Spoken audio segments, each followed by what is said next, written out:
Matthew.Ladd here.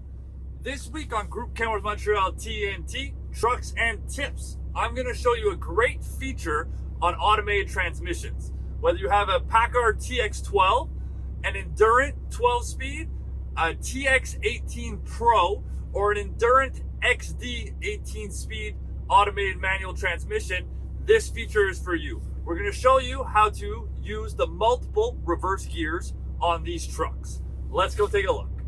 Now on all these models, when you go into reverse, all you have to do to get the additional reverse gears is tap up on the shifter stop. Now we're in R2, and you tap up again, we'll be in R3.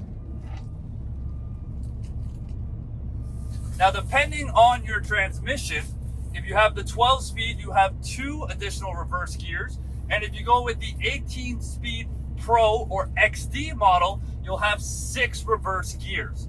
That's Groupe Kenworth Montréal T.N.T, Trucks and Tips, talking to you a little bit more about automated manual transmissions.